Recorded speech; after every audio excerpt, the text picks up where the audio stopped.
Welcome to the Craig Tizz Show! Yes, once again, forming a magical bridge between Scotland and the Americas. I don't want to ruin the absolute illusion, but I think that's the first time that all of the intro has gone completely without a hitch. So, woo! Let's not jinx the rest of the show. Is this number 16? 16. What did they call it?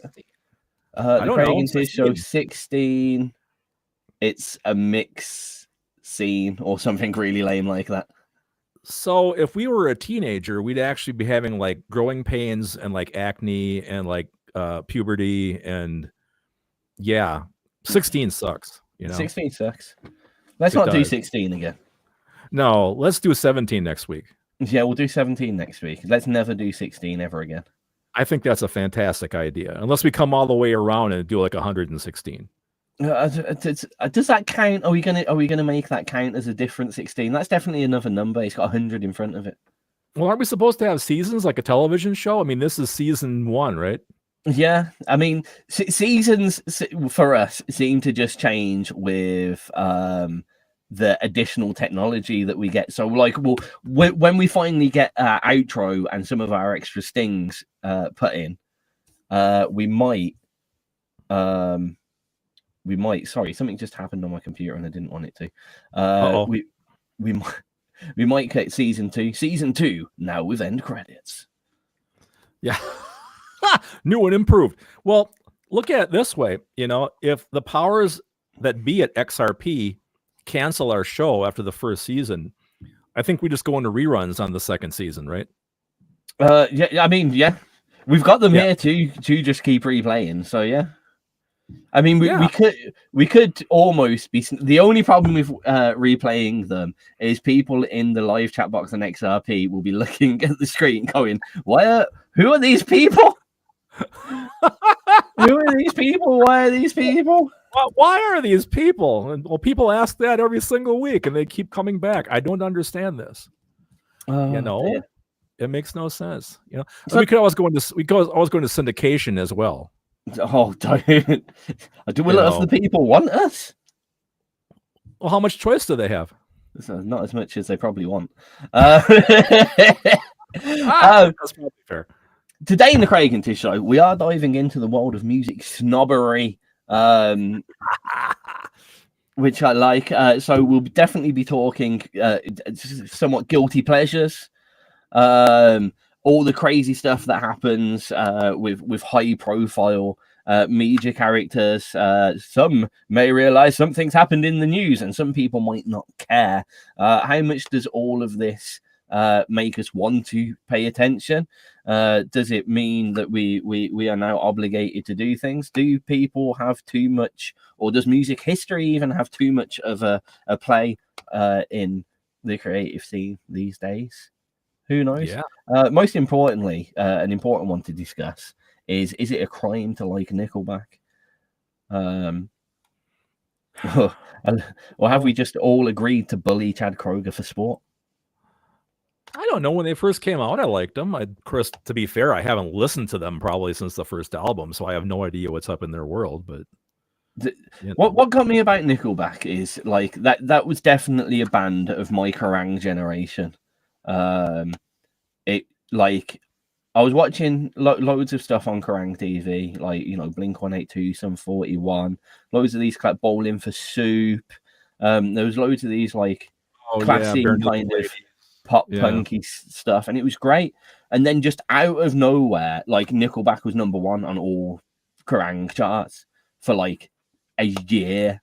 And it was aggravating. They literally went from absolutely nowhere to fucking everywhere. And I'm like, how did you gain popularity like that overnight? And you know what? I don't hate Nickelback's music in itself. Right? It's okay. It's not, I don't despise their music, but like I end up really hating massively overrated stuff. A key one for me, unmusical related, is Harry Potter. Now, don't get me wrong, I really like the Harry Potter films. I'm really quite impressed with them. But they came out, I was of the generation, or of the year specifically, where like, because the Harry Potter books followed the years of the kids.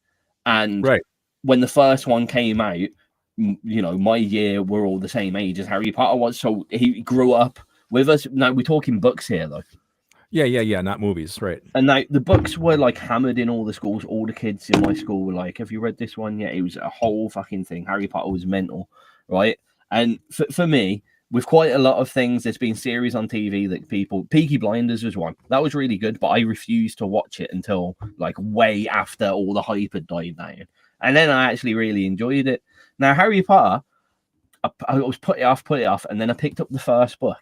And it's so badly written. I don't understand how people could like it. You know what? The story's good. I'll give it that. The story's good. But reading it is painful.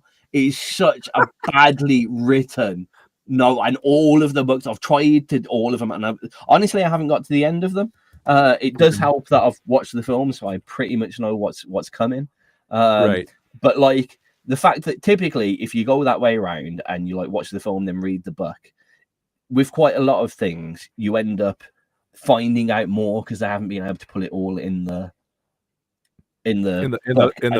book, right? Yeah, and like Star Wars Acolyte, that's the kind of thing that I love because all of a sudden I had this whole history of Star Wars.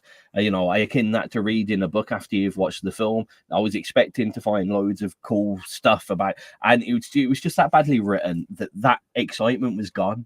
Like I'd find something new, and I was like, yeah, but that took me effort to find out this extra bit of information, and it's not really that good. This thing, Bill's put in the thing. I disagree. I love the books. That's fine. He can disagree. That's why. You know what? Americans can disagree all they want with grammar, and they will always be wrong. Sorry. It's funny. It's funny. On paper, I should love Harry Potter, right? I love sword and sorcery stuff. You know, I love wizards. I love all that kind of stuff. But I've never read the books. I own all 8 movies. My kids gave it to me, the box set for Christmas one year. I've made it through like a movie and a half, and I just can't get it. I mean, I don't know why it's not working with me. I mean, I like some of the hokiest sword and sorcery shit, like Krull, you know, or all the Conan the Barbarian movies, you know, that kind of stuff. I love that. But maybe because it's kids, and I'm not that age, so I can't relate to it. Maybe I don't know. Yeah, but you still go and watch the Goonies again, wouldn't you? Never. I've never seen the Goonies. You've never seen? Okay, you can. I don't even like it, but I'm surprised that you haven't seen it. Hey, look, like a lot of the YouTubers I watch too. It's like if you're a child of the '80s, the number one movie is Back to the Future. You know what? I don't like Back to the Future, but there's guys out there. My God, it's the best thing ever made. And blah blah blah blah. Sorry, man, I don't get it. You know, so maybe it's just me being an oddball. And back to Nickelback, they didn't bother me, but Creed bothered me. That's Creed, that guy, because the vocals were always here and a her and a he and a her and a he. What the hell is that? You know, I was just, come on, dude. It all sounds the same. Yeah, but there again, musical snobbery, right? Well, I mean, yeah. It's like Slipknot for one. Now, the majority of their music, like no, sorry, yeah, not, right. Not it's my thing. You're banging on pots and pans and shit, right? I mean, however, when you get down to it, musically, they are very talented bunch of fuckers. Sort of. No, they are like, you know, they're top of their. Okay, there's certain members of Slipknot that are purely there for the visual. Yes, correct. Stage acumen. Yes, but musically, their guitarist, drummer, especially the main drummer, I don't know his name off the top of my head, but he is absolutely fucking beast mode 24/7. They are very, very good, and I can see why they are popular. I can understand that popularity. Nickelback are just so bland. Creed as well. They're quite bland, all things considered. Yeah, but bland sells though. I know, but like the way I put it is like they're okay, but there's a million better bands in the same musical area that do more interesting, better things. Yeah, that's the way I see it. It's a lot of this. It's not musical snobbery, is in like they're an okay band. They're all right. You know, I'm not putting them down. He can sing well, cool. End off. But like there should be on the scene, you know, here and there, you hear about them. They're all right. They shouldn't be #1 in the Kerrang charts for a year. Sorry, shouldn't. No, don't get it. Don't understand. Don't understand it. We're going to be talking more about this later. We do have a playlist as well. What's coming in the hot picks, Craig? Oh, today we have songs by Silver Nightmares, Parashyne, Sadie Fine, Marco Pernice, Catherine Elms, BS, and the Jonny Phillips Trio. Define. You said say define. See, I see what you did there, Sadie. Sorry, everyone. I'm really sorry. And I'm sure she probably wasn't thinking that. Sorry most of all to Sadie as well. Yeah. Well, here's Bill's take on Nickelback. All their songs are about the same, and so is their topic, kind of like AC/DC, but AC/DC is way better. I totally agree with that statement, sir. Yes. Yeah. I just don't understand the hype love for Nickelback. I think that's it. It's not even that they were at #1 all the time in the Kerrang charts. It's that you talk to Nickelback fans and there's like a weird level of passion for such a non-plus band. Mm-hmm. Like they can. I just don't get it. I don't understand. Anyway, should we play the first track? Reconvene, and let's talk more about this. Right on. Okay, the first track up today is "The Weird Black Cross" by Silver Nightmares. Good start. Yeah. I thought we were going on a tangent alert then. Rather, it was called Zilla. Is the audio at an adequate level, sir? It was. Now it kind of went away. Is that better? Yeah. Hey. When I get a stream from you, it kind of peaks and valleys a little bit. I don't know why. Yeah, it's the internet. Enjoy.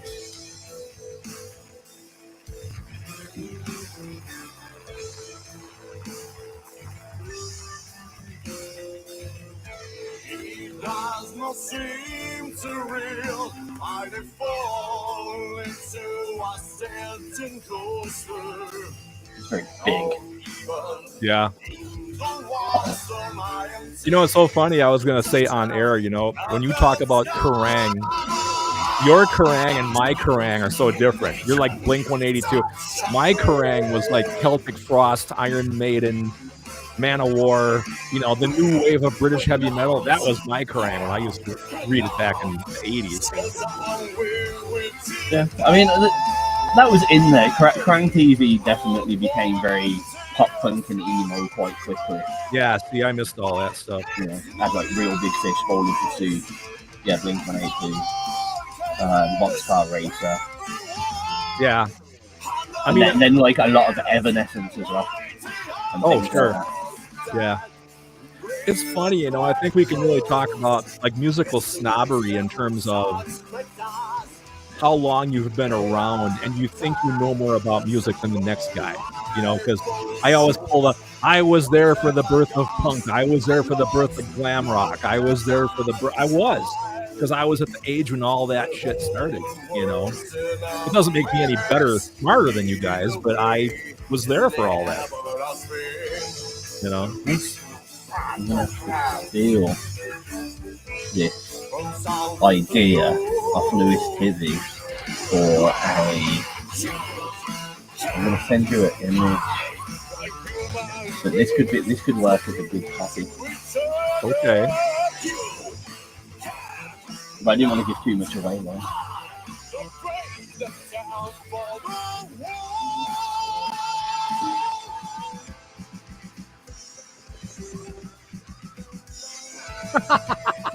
That's great. It's true too.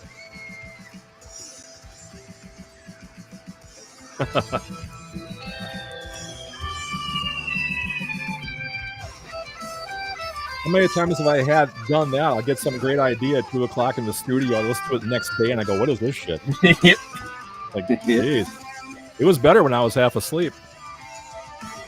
I wouldn't know why. We get our best ideas late at night because we're half asleep, you know. You haven't got the mental capacity to realize how shit they are. To realize how shitty it is what you're writing. Yeah, exactly.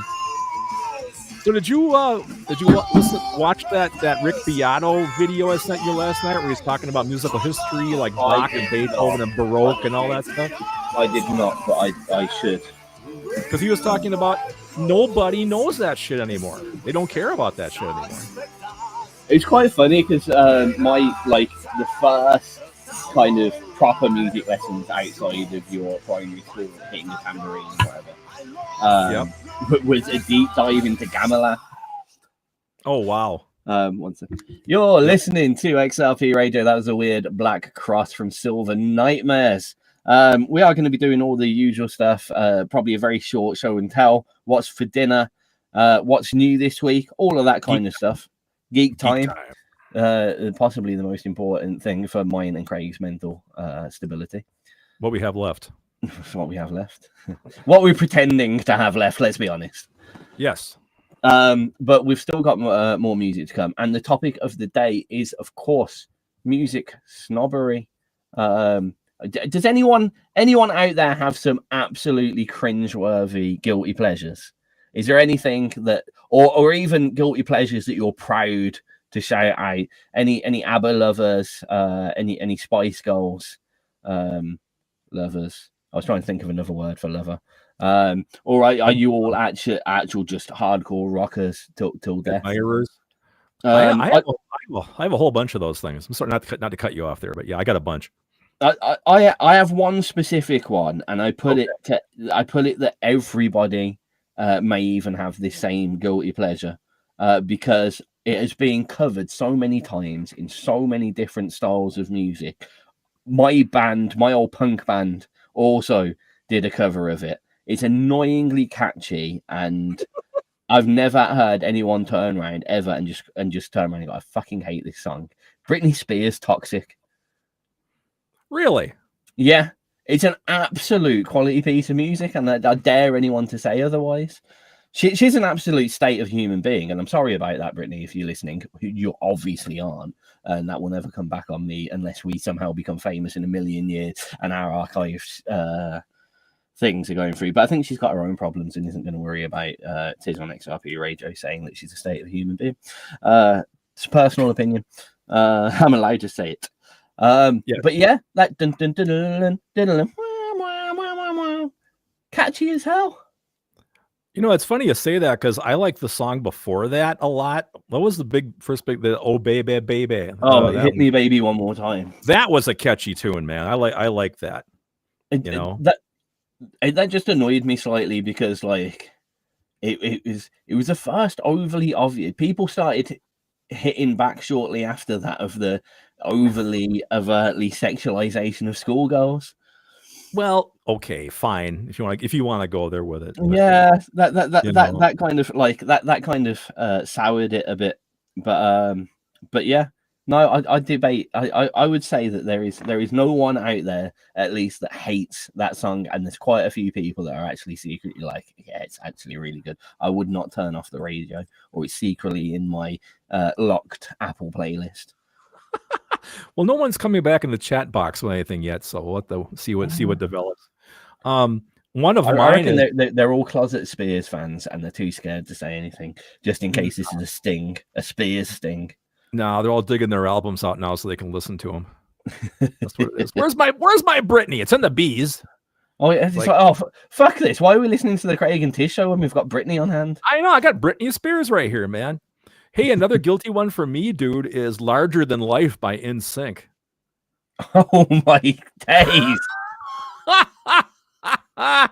And that makes you larger. That guitar riff is it'd be a great metal track. You know what hates me? I hate a lot about a lot of those boy bands. So we had a lot in the UK as well. Westlife, Take That, NSYNC, the Backstreet Boys, and the annoying thing about those, not through any, their tracks are very simple and very catchy to the point where if you've heard them 2 or 3 times, you probably know every single lyric in the track. Oh yeah.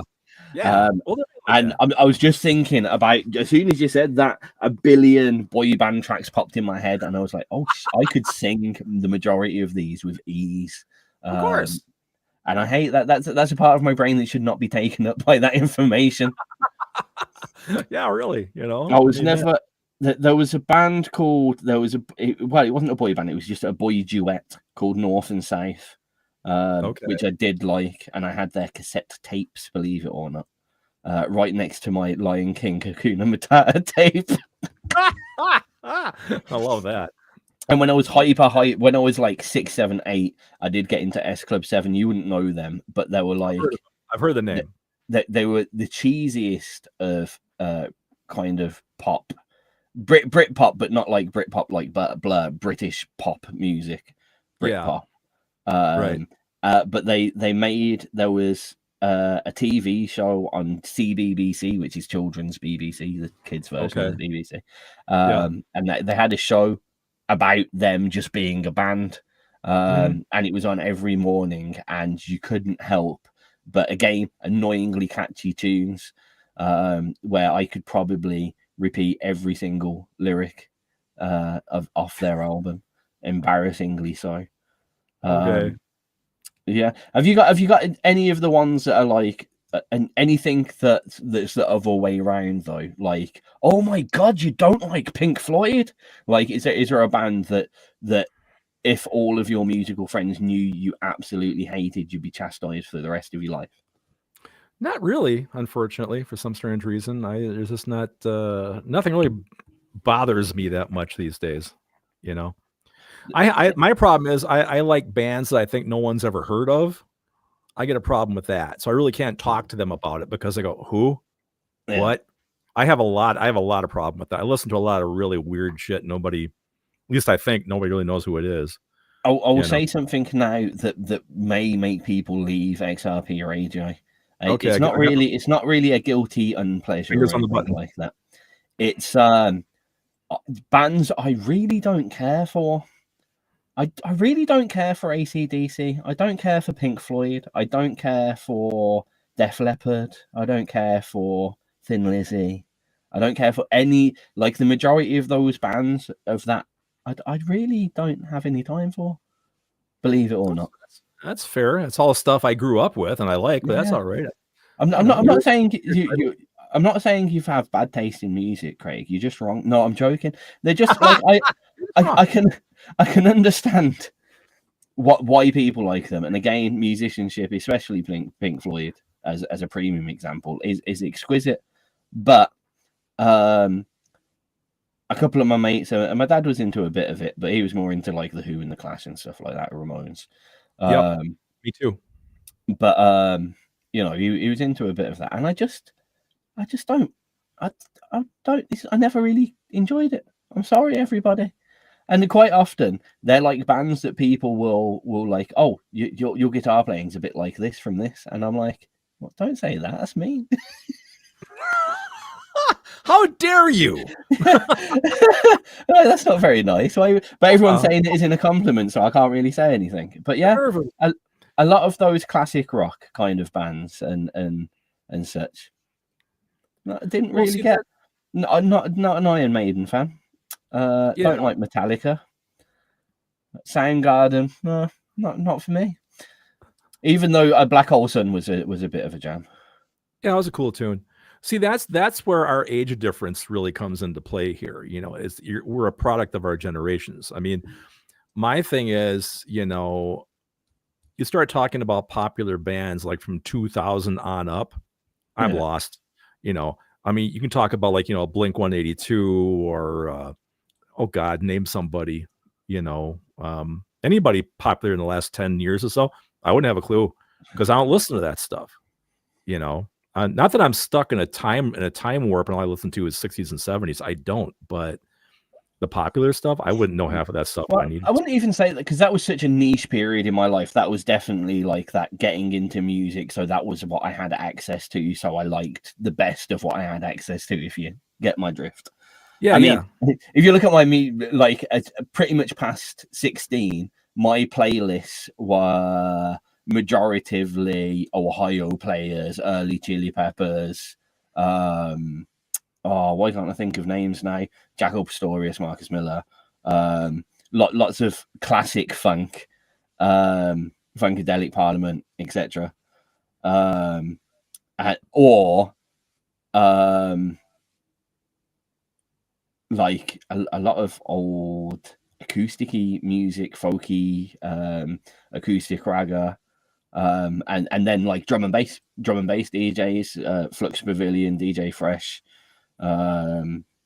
Calyx, Clips. If you get me onto that, I can go on forever. Yeah. So like I wouldn't say I guess there's certain tunes that will remind you of childhood in a fond memory, I guess. So you could, they're the tracks that, I mean, I notice it in, so I'm working now in a team of 7. 1, 2, 3, 4, 5, 6, 7, no. 6, 7, 8. Use your team of 8. Team of 8, yeah. I was going to say it can't be odd because we're in pairs. And certain tracks will come on the radio and it's like a whole sing-along. Everyone starts singing. Nickelback actually came on today, actually, funnily enough. And they're all belting it out at the top of the voice, and I'm in the back of the van, like, gritting your teeth. But like, put me in the right situation with a few old school friends, and I'd probably be screaming out Blink-182 lyrics. I know nothing about that. But I would never sit down on my own and put Blink-182 or 741 Bowling for Soup. Maybe a bit of Real Big Fish. They were fun. See, I've heard of those bands, but I've never listened to them. You know, it's just mindless pop punky stuff. Fun. Pop. Yeah, I mean, I caught a little bit of the Pock Pump. I love that. Pop punk stuff was like I was doing. Fall Out Boy. I was into Hoobastank. Their first album I thought was genius. I really enjoyed those guys. They were great. You know, then I kind of fell off again. You know, but like bands like Radiohead, I don't get. You know, who else? Who does Champagne Supernova? Oasis. I don't get them. Oh yeah. You know, a lot of that shit. I like. Well, here's a question. When you're talking about musical snobbery, you know, I mean, like if you're talking to your buddy and he's all into like, you know, let's party rock and roll. You know, he wants to talk about, you know, Ted Nugent or Journey or Def Leppard or something, and you're like, well, let's talk about Weather Report. Or let's talk about anything with Chick Corea, or let's talk about something. You know, how do you have that conversation? You know, because you like, you know, I mean, yeah, I mean, I kind of don't really. I've found like quite often I'll be watching the chat box and everyone's talking about some of those bands that I was talking about earlier. You know, Def Leppard, Thin Lizzy, Metallica, and it's lost on me. Completely lost. I have no idea. I cannot interject in this conversation. There's very few tracks that like I'd know by hearing them, not by name. Like I'd probably I don't know how you'd work this out. I could say I know if you put on a load of pieces of music, I could be like popular tracks and like some Metallica popped up. I was like, oh, I know that one. That's the extent of my knowledge, really. I couldn't tell you any of their band members, pretty much. My knowledge is very like pub quiz knowledge basis. I know it because it's came up before and not because I looked at the album sleeve. So, and I know that like especially with funk, it's a very niche thing to try and have a conversation with anyone about. And like on XRP specifically, being a big drum and bass head is something that isn't well represented on XRP, in fairness. Right. I have no clue on that stuff either. You know. Yeah. So I tend to not bring it up, but I guess it's like as things happen, like how me and you can just geek out, and then the wrecker will be here and go, "I don't play games," but great. You know, it's very difficult. No matter what you do, someone's not going to be involved at some point. So I tend to stray away from conversations that could be too niche. I get that. That's alienating other people. The only problem with that side of things is you either surround yourself with people that have the exact same likes as you, which is more difficult than a lot of people realize. Unless you've got like a pub crowd that you constantly go out, you know, you've got that crowd of people that you've always gone out with after school or after work or whatever. It's difficult to have that. So you end up just having menial conversation like, how was your day? Yeah, right. I watched a really good anime today. Oh, right, you don't like that. I've been playing Final Fantasy. Oh, right, no, that's not of interest to you. I know. It's like, what do you What talk did about? you have for dinner? Yeah, exactly. Yeah, Bill was saying here that he saw Def Leppard. Def Leppard just played here last night at the Minnesota State Fair, so they were just here last night. So good live band. So I'm told. I mean, this is one thing. Like, there's a couple of bands that I'm not massive into, but if they just so happen to be in the area at a reasonable price, I'd go and see Slipknot. Mm-hmm. I wouldn't be in the crowd where everyone's killing each other. I'll be right at the back watching the performance. Right. Muse. I'd go see Muse. One of the best bands that I ever seen, which I wasn't massive on their music. But their stage performance, they were fantastic live. Was The Darkness of all bands. Boy, when that first album came out, I loved that. I go, man, this is like so old school rock. And the guitar tones, oh my God, the sounds were crushing. Yeah. And really, I mean, I love the fact that they put themselves out somewhat parody-like, but actually made blindingly good music. The musicianship was top notch. You know, all their tracks, especially topic wise, were very tongue in cheek. I mean, you wouldn't have a line in an old school glam rock track that would "Get your hands off of my woman, motherfucker." Like, everything was done with a large amount of comedy. And you know what? Like, glam rock, as when I went to see them, I was about 15. I was a bit of a street kid. I listened to a lot of drum and bass urban music. And my mate went trying to come see The Darkness. And I think my response was actually, "Do you think I'm gay?" I think that was my response as a 15, 16-year-old kid. I was still in school, so I was probably actually 14. And like, "What? You think I am gay?" And he goes, "No, it'll be a laugh. Come on." And he's like, "All right." And he's like, "No, my dad's coming with us, so he's going to buy us all the beers for the night." I'm like, "Right, I'm in." Yeah. I'm in. Bit of underage drinking at a gig. Happy days. And we went there, and it was fucking brilliant. I cannot fault it. It was a great performance. I got to touch Justin Hawkins' penis. You told me about that when he was crowd surfing. Yeah. I remember he was flying around the NEC arena on a white tiger. Oh, that was it. Yeah. Okay. Yeah. And it's just like it's one of my memory sucks, Craig. My memory is the worst ever, and it's one of the few things, especially of that age, that I quite vividly remember. It left an impression. So, and after that, I've always been up for going to see bands that I might not necessarily like, but I know put on a really good stage performance. Right. And I'm up for that kind of stuff. Oh, funny. Yeah, it's kind of funny. This is going back there, but one of the legendary glam rock bands I saw live was the New York Dolls, of all things. Okay. Like 1975. They played here at my Minnesota State Fair, and it was so funny. Nobody knew who the fuck they were, but I had that first album, Johnny Thunders on guitar, David Johansen on vocals. Fuck, they were just a glorious mess. Loud, sloppy, makeup running and shit. It was great, man. So yeah, that was a cool show. But the next big show for me is I've got tickets for Dream Theater are coming here end of September, and John Petrucci on guitar is one of my guitar idols, and Jordan Rudess on synthesizer is one of my keyboard heroes, and of course Mike Portnoy on drums is my drum hero. So it's all my three big guys in the same band. So I'm here's something horrifically wild that I really wish I couldn't admit. But I think the last time I went to a live gig was actually of a member of our chat boxes. I think the last live gig I went to was the last time I went to see Second Cities 3 years ago, I think. Oh, man. Yeah, I haven't been to a live gig in fucking ages. And I would really quite like to go to one, but life here does not have time for that. I never really go see major bands anymore. I mean, of course, I go see the Express Band all the time because that's my whole band and whatnot. But like major concert acts, I really don't go. It's pretty rare for me. See, I got a mate at work, and he he's on his own. Like, he lives on his own. He's doing his own thing, and he has that look to it. But like he will just go to a gig on his own.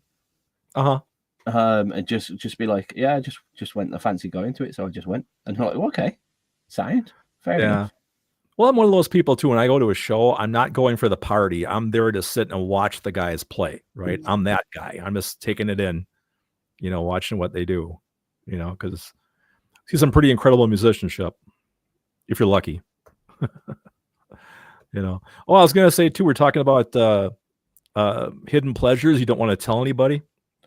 Yeah. One of my favorite movies of all time is the fucking Hannah Montana movie. I'm so sorry. There's a song in there called Hoe Down Throwdown, which starts out boom de clap, boom de clap, boom boom clap, boom de clap, de clap. It's the most catchy, stupid ass thing in the world, but it's a great song. I love that movie. It's so dumb, but it's good. I mean, there's a movie that both of us can agree on. I think we both said specifically the second one, actually, Moana. Oh yeah. Well, those movies are great. So good, so annoyingly good. It's one of those things where like at work I can't really be like, go watch Moana. Be ruined for that kind of behavior. My favorite character is the chicken. Hey, that chicken is so goddamn. It's stupid. Jesus, stupid. It's amazing. So, you know what? Those kind of films like Ice Age and the Sloth, not the sloth, the little squirrel. Scrat.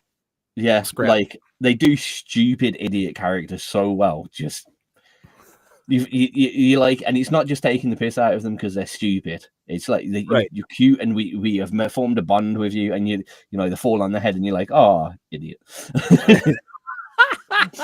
I know. And on that note, we're on our second 20-minute mark. Should we play a piece of music? Let's play a track. All right, this is The Villain by Parashyne. Ooh, you got a little bit 80s. Yeah, I quite mixed it up this week, actually. Got a little bit of everything for you. Oh, this didn't go where I expected it to go, though. I thought we were going to get like a little bit of 80s goth synth. No, it's a bit more proggy almost, a little bit. So I'm trying to figure out who Bill saw. Def Leppard, Poison, and a third band he can't remember. Oh, let's see. Who would be in that package? I'm going to say Loverboy or Joan Jett. I guess. Let's throw that in the chat.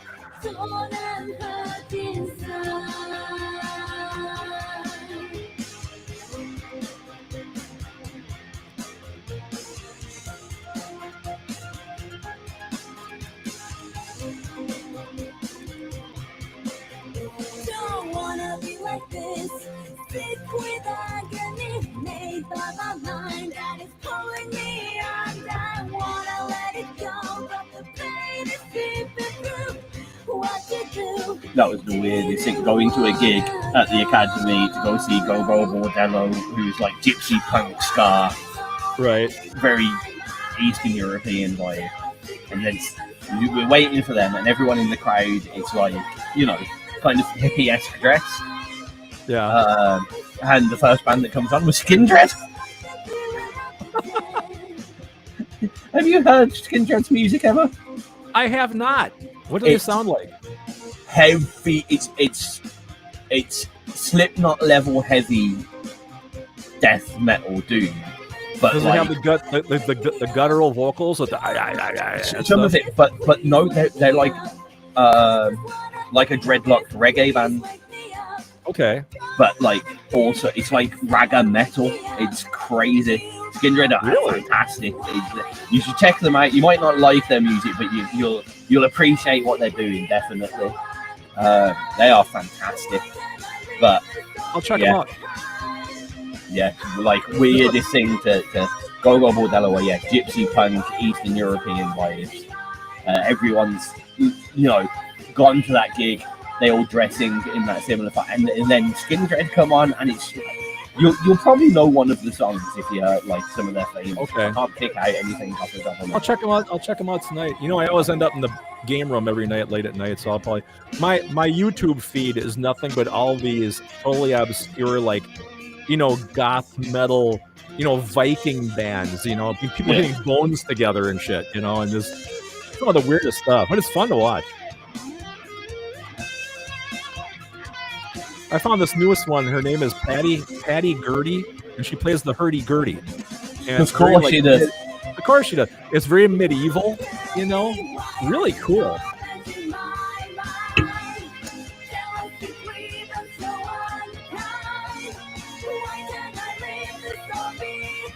This reminds me kind of, minus the overly proggy elements, but it's quite similar to the stuff that Irian's been doing. Irian Darkwood. Yeah. Is that right? Blackwood. Yeah, Darkwood. I haven't heard her new one yet. I am yet to. We should probably get her on. I think it's out. Ride or Die or something, I think it's called. Oh, no, yeah, I have heard that, actually. Yeah, I haven't heard it. It's all over Facebook. Yeah, it's an interesting one. I know we should get some more people on here and talk to them. Well, we always tell them, come on the show. Oh, here we go. All right. You're listening to the Craig Tizz Show on XRP Radio. We're into our sixth of the show. Yeah, we're doing sixth today. Wow, you can do math. I wouldn't be able to figure that out if I had to. I just put the 620s in 120. Don't make me. My head hurts when you do that. Okay. Like, I don't do math, man. That's why I'm a guitar player. I used to be exquisite at maths. I used to be so good. I could recite pi to like 100 digits. I'm so sorry. Yeah. I know. I used to be insanely good at maths. I did my my maths. I don't know what the equivalent will be there, but like my high school diploma in maths, like when I was 13. Wow. I was You're a so good at savant. maths. Well, the problem was I did it when I was 13, and then I never looked at maths ever again. Oh my God, amazing. So I was like this prodigy child. I won money for our school because like we got sponsored. Like there was 10 of us, I think. They got sponsored to do it early, and if we all got like an A, the school got so much money off this accounting firm that sponsored it. And we all did really fucking well. Cool. But yeah, the problem with that is they didn't then put us onto a different level of maths. That was just like that's as far as we can teach in this school. So you've actually got 3 years off maths. Okay. So I don't think it's solidified as well as some of the kids that were doing, like, did their whole full school year work, school session, I guess, full of maths. So I might actually be worse at maths than some of the people that didn't do it so early. I can still recite pi to like 25 digits though, and then I get a bit muddled. Well, on next week's show, you should do that. I'll just take a break, and you can just have the whole. You can take the wheel. Right. It will take half a second. It's 3.1415926535820974948201629624.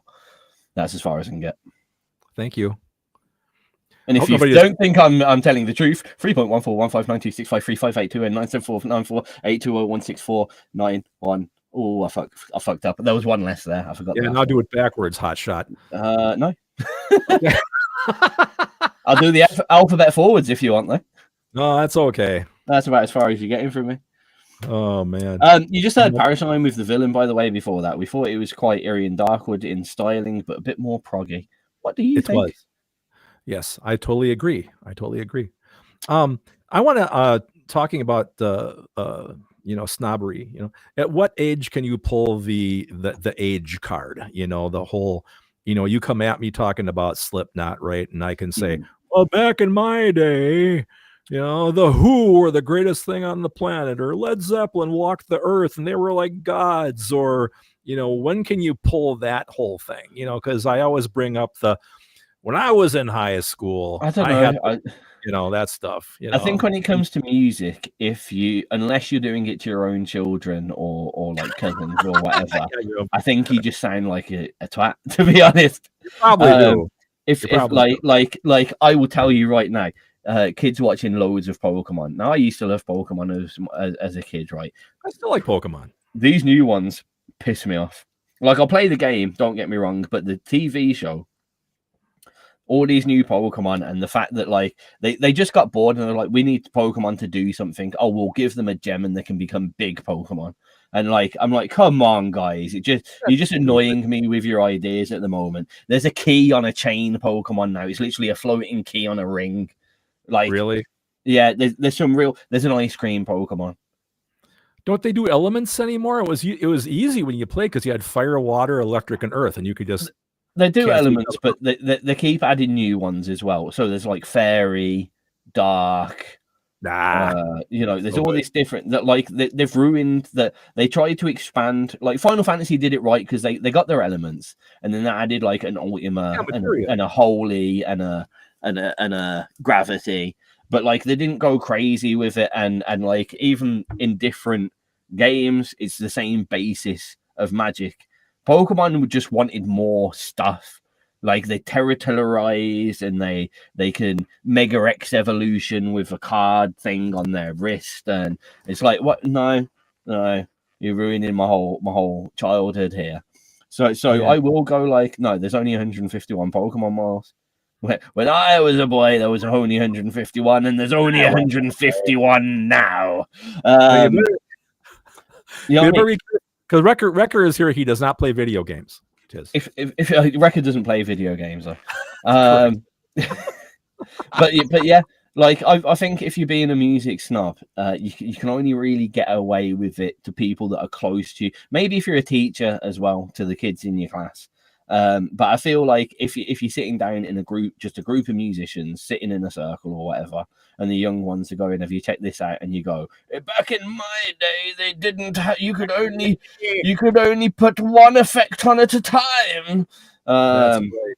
You know, back in my day, we had to cut the tape with a razor blade. Because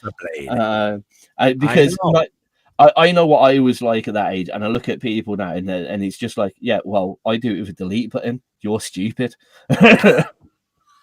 We didn't know any better. Yeah. You know, also, I'm the only guy you know that doesn't use a click track.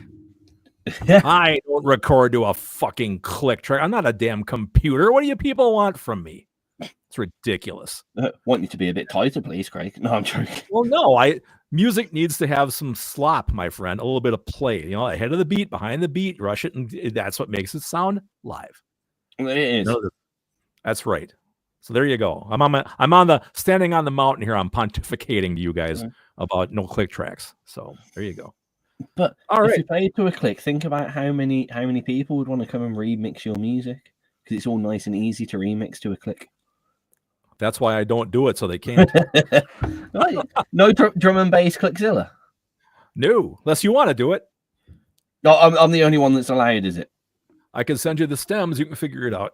Well, if you play to a fucking click track, I would. Well, actually, I suppose in my defense, I do record the drum track first, so I guess I'm playing along to the drum track. So I guess counts as a click, I suppose. If you're going to be excuses. I know, but it's all I've got. You literally just turn around and go, no, I don't play to the sound of beep, beep, beep. I don't. That would drive me out of fucking mind. Boop. Nope. Not happening, man. You know what I always hated about click tracks on DAWs anyway? They always pick a sound that escapes earphones. Like, no matter how cushioned and how isolated your headphones are, if you're recording to a click on a microphone like this, and you've got a click going in your head, you'll be singing your heart out, and in the background you just say, yeah. And then you've got a ghost track record over yourself without the click. It's always something like, why couldn't it just be a little like little, because that wouldn't escape, that wouldn't get out of the headphones, that would just stay in there nice and happy, and you wouldn't have to ghost track because you sang with a click. There should just be a voice going 1, 2, 3, 4, 1, 2. I don't know. I think that might be a bit off-putting, actually. I'm thinking so. It does need to be something that's like a transient beat, like a. It has to have a quick attack, decay. Yeah. Like just a. But they always pick like really high pitch, like, or beep beep beep, and that's gonna, no matter how quiet you have it, it's gonna escape your headphones, especially if you recorded it on like an overly sensitive condenser. Oh, especially when you're half deaf. Or like, especially when you're what? Like, I mean, yes, I guess for those people who have hearing issues, they have to turn it up, and then it's going to be loud anyway. But still. It's an aggravating thing. I know. Oh man. Do you have any guilty pleasures when it comes to recording? Like something that you really know is not the correct thing to do when recording, but you do it anyway? You just talked about half of my process. if I'm in a hurry and I have like a an idea for a vocal, instead of hauling out my nice condenser mic and hooking that all up and plugging it in and everything, I grab a SM50's 58, a Beta 58. I plug it into the guitar input of my guitar effects chain and run that into the board, and I sing through my pedals. And it's distorted and it's, grainy, but you put the delay on there, a little bit of compression on the guitar pedals, and it works pretty well. I've actually recorded a few. I think all the Screwdrivers to Ears tracks were recorded through. I mean, that makes sense. That makes sense because you're purposely trying to hurt people's ears. Yeah, right. But I've done that in a fit of spontaneity. I guess if I was smarter, I just have everything set up to be recorded all the time and just hit the button and go. But I like having a neat studio space. When I get done recording, I put the cords away. Hey, Wrecker, huh? I just saw. That's my line. What? Hands up, those who got tinnitus. I sure do, man. God, why didn't you guys tell young Craig like back in the 80s to wear earplugs? I would have hugged you all. Why didn't anyone tell young Tizz when he was DJing on stage that it wasn't cool to have a 1600 watt speaker as your monitor? I had a drummer like that.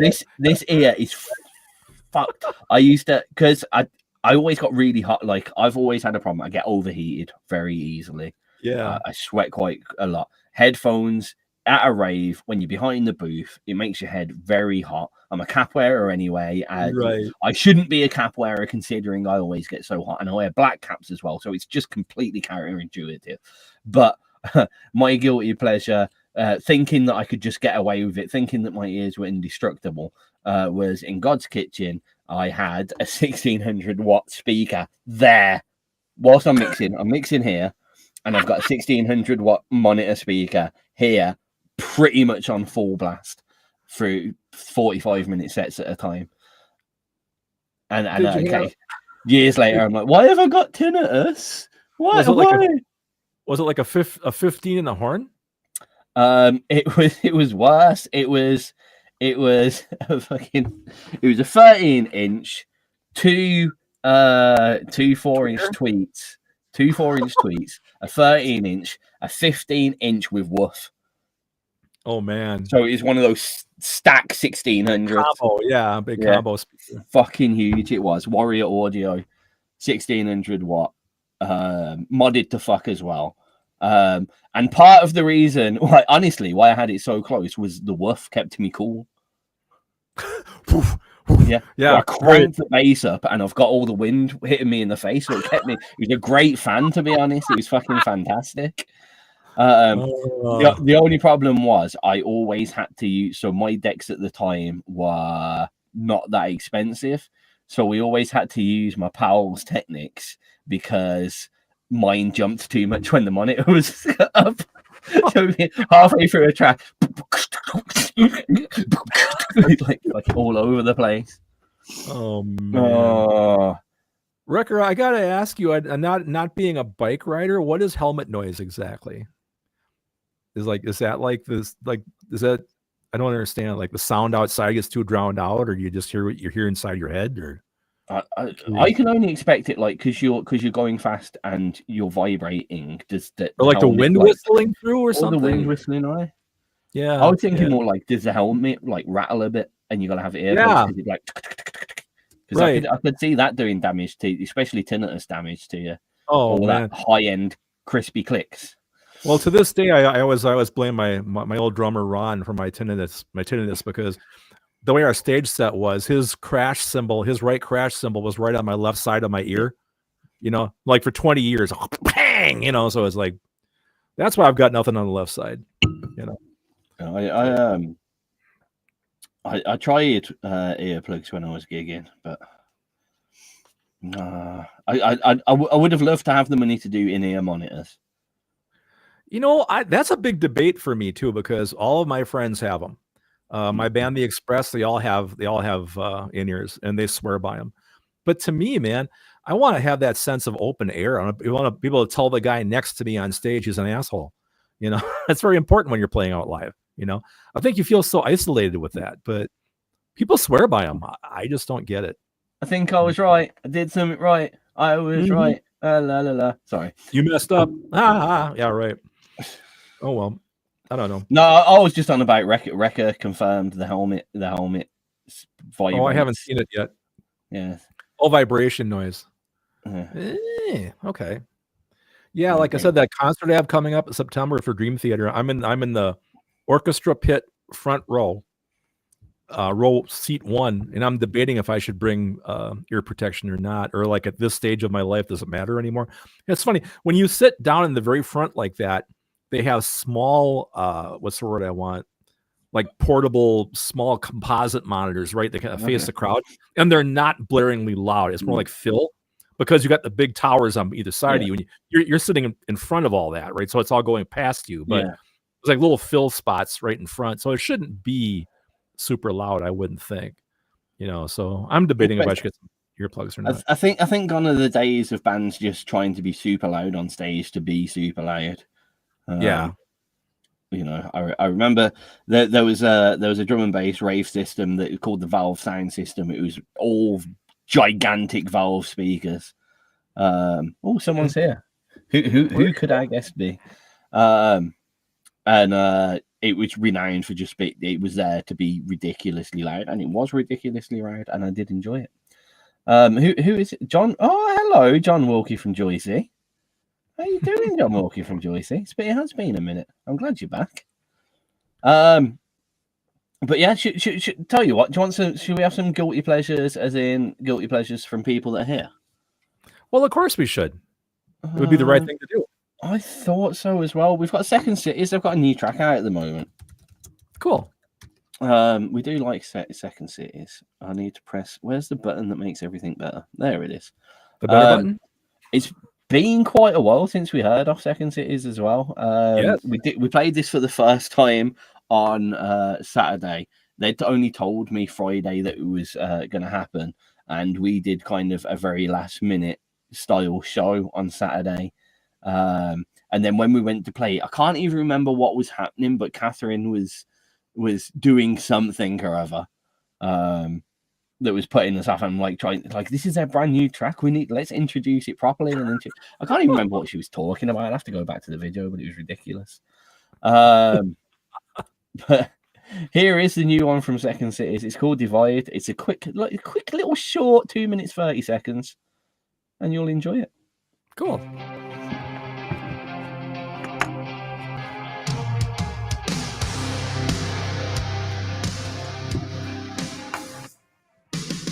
How many hearts will it take to make a wreck? How many times did you try to keep me in check? How many hearts will you break? How many hearts will you take?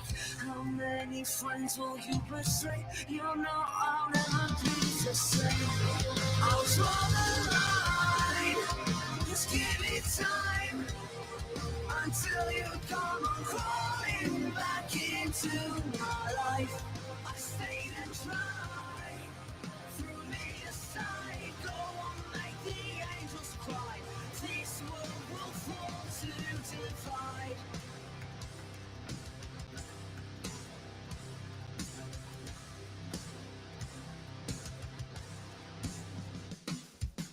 How little did you think that I really cared? How little did you think that we even happened? How little did you think of me to go and do that little deed? My view of you has now decayed, lying in the bed that you made. I'll draw the line, just give it time until you come on crawling back into my life. I stayed and tried, threw me aside. Go on, make the angels cry. This world will fall to divide. We all know what hides inside. We know where your motives lie. Where's it gone? Where is your pride? You are hated by the joy.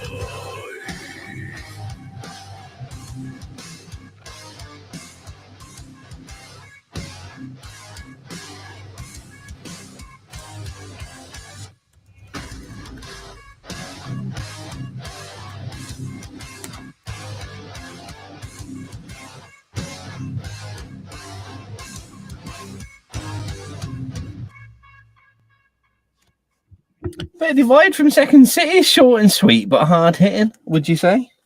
Very nice, very nice. Very nice, very nice. It's very nice. Some nice chunky sounds definitely at the end of that. I think every time I hear a new track, I like Jamie's voice more. I think it's the production job is getting neater and better every single time that I hear it, and his voice is settling even more so every time I hear it. Very cool. Yeah, they really have produced. I mean, not produced, evolved, I guess is a better word. Mhm. You know, because I remember when they first came out, you know, to me they were a bit more punky, you know, but they've gotten really much more competent musicians, and compositions are much better to me, you know. So it's really cool to see. Definitely. I always appreciate a band that can chuck out a short track and it's still smash. Yeah. It's good stuff, man. Good stuff. Divide Second City's here on XRP Radio. Mr. Wilkie in the chat box put quite a good point in. I don't believe in guilty pleasures. If it brings me pleasure, why be guilty? I don't have to explain myself. I guess I get where you're coming from. I mean, like, I wouldn't hide the fact that I'll watch a Harry Potter film on the side, like, but sometimes it does give me some small joy to be like, I really shouldn't like this, and I do. Almost like to be able to turn around to someone and go, yeah, this is a good track actually, and then turn around and go, what are you on about? And it actually brings me a little bit of joy there. I guess guilty pleasure as like feeling guilty is not so much what I'm on about. More those things that would surprise other people if you turn around and said that, and would cause some I'm thinking of a word that's like a con word, but I can't think of the end of the word that I'm thinking of. But you all know what I mean. Yeah. Conflab. No. I'm stuck too. We're both stuck. Yeah, I think it's more like guilty pleasures. It's like, you know, if your friends are all big heavy metal guys, right? But you actually like acoustic finger picking guitar ballads or something, you know, would you tell your friends that? Or just kind of, no, man, I'm all about Ronnie James Dio, you know, or something. I mean, I listen to everything, you know. You guys know me. To me, music is music. I don't label stuff. It's hard with this job to dislike anything specifically, I guess, apart from country music. I know you in country, man. This is never going to happen. Well, saying that, here's a guilty pleasure of mine, but only in a very specific instance. I think I have mentioned this before, actually.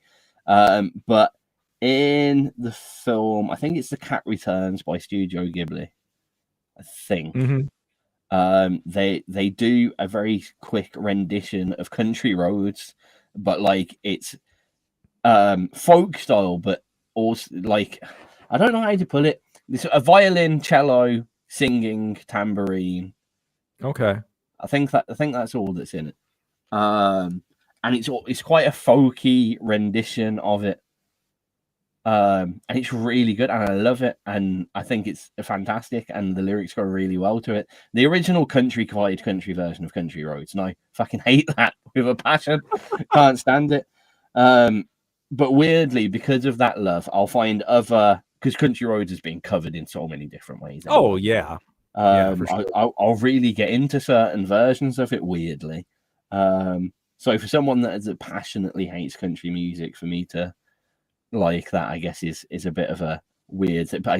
Other people, like if some of the country musicians that I've spoken about here on XRP Radio heard that, they'd be like, "What the you chastise us for being country music, and you're listening to fucking Country Roads? Are you joking?" I know. Yeah, you know, it's funny talking about being musically compatible and stuff. Like when I met my wife, you know, when I met Connie, the first time I saw her record collection, right? Now I was like, I was a metal guy, right? I'm like, just straight up. Did she have any Bay City Rollers? No. Oh, that's surprising. You're damn close. I mean, I'm listening to like Sabbath, you know, and Deep Purple and all this kind of. I go to her house. First time I see her record collection, that's a big. Sorry. It's Neil Diamond, Barbra Streisand, John Denver, Barry Manilow, America, all that. I'm just like, this is not going to work. You know, but then I took her to go see Van Halen, straightened her right up. You know, that was good. But yeah, it's so funny, man. Yeah, that sounds. It's just I expected Connie to have a similar musical taste to my mother, of all people. My mother, I'll make sure I tell her that.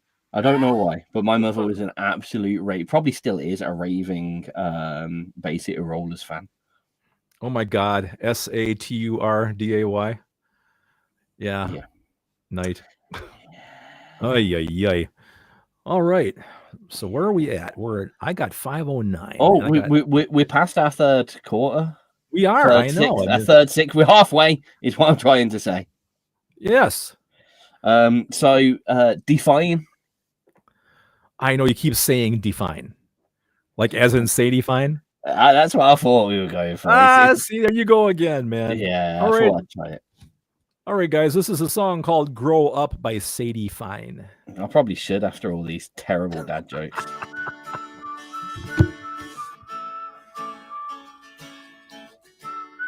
Here's a curveball for you. People don't know when they first come in if I'm 16 or if I'm 20 something. At parties where everyone's drunk and smoking cigarettes. Just cause I fill this rock up and spend some nights tend to dog, then that don't mean I'm one of them. I ain't doing that just yet. Working for insurance, burning overtime and mortgages and taxes. While the over 30 cents stressing out, ain't worried about that. I'm popping wheelies on my scooter in the parking lot. Oh, this is catchy as hell and pop as hell. I'm going to be recording a death metal cover of this after the show.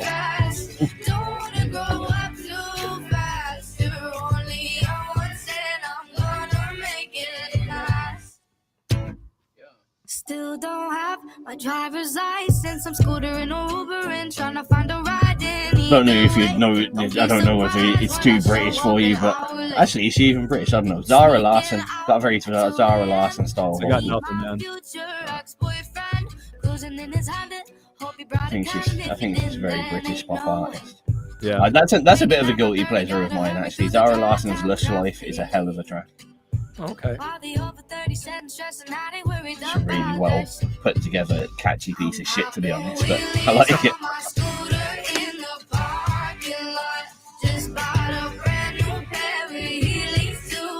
This whole song is about the bass drum.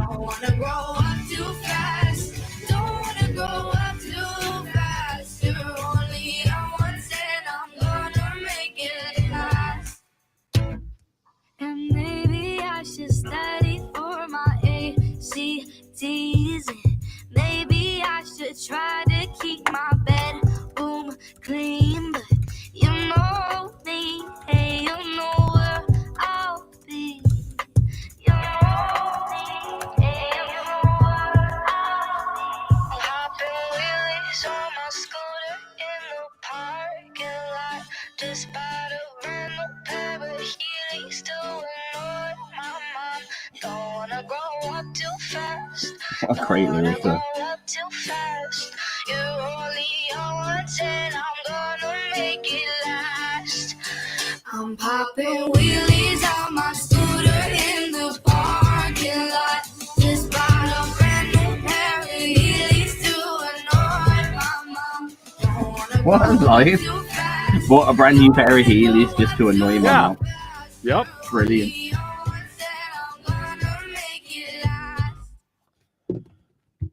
That was classy. That I could see. That's one of those tracks that, talking about those tracks that I used to listen to at school that are like, you know, people would be singing out in the car like 20 years later.